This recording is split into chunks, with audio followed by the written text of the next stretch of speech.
This is it's such a great insight, I think, for our audience to see, like you've been doing it for so long that yet you still learn these little tricks, even in even at this stage in your career. And I'm amazed at myself of the things I'm still learning, doing it for 15 years.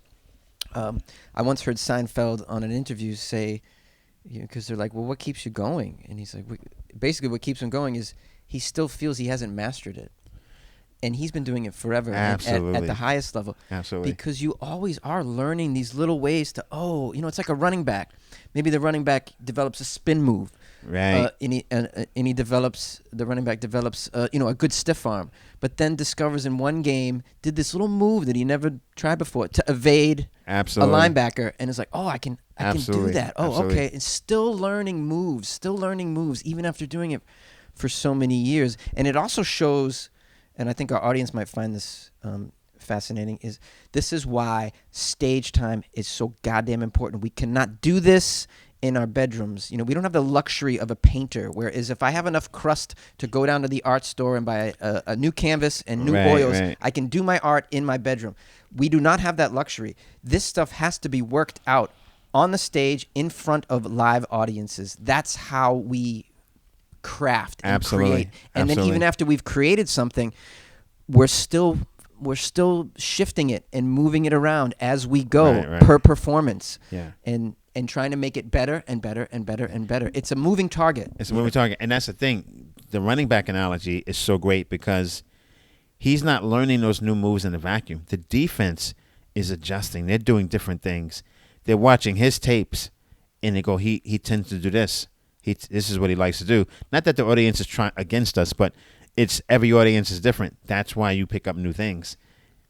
So that running back, he gets a new move, a new pause, a new thing, because the defense knows his other moves.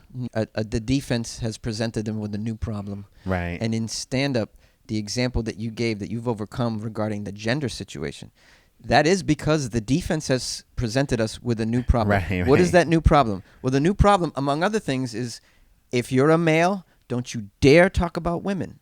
Or if you are this ethnicity, don't you dare talk about this ethnicity. Right. Or if you're this sexual orientation, don't you dare talk about this other sexual orientation. Right. And as comics, these are universal experiences. I have ethnic-related experiences. Right. I have age-related experiences. I have gender-related experiences that I may want to share on stage. How dare you tell me otherwise, that I can't do that? Right. And I've been being told that. You've been being told that. A lot of us have been being told that recently. And how do we juke? And how do we adjust to still talk about such things? Right. And it becomes a thing of, especially you as a white male, you have to pre-qualify things. You have to sort of and sometimes that kills the joke when there's too much sort of basically begging them to do the joke. The good thing is that we're saying, okay, don't punch down. Don't punch below your weight. Don't pick on people, right? And that's good. But I think what happens is people have kind of lazy minds sometimes, or they get fatigued, where it's we build shortcuts in our minds automatically. And so a shortcut is, you're this race or gender, you're talking about that race or gender, no go. When no, the actuality is, okay, what are you going to say about that race or gender? Let me hear what you have to really say. Maybe it's a very personal experience.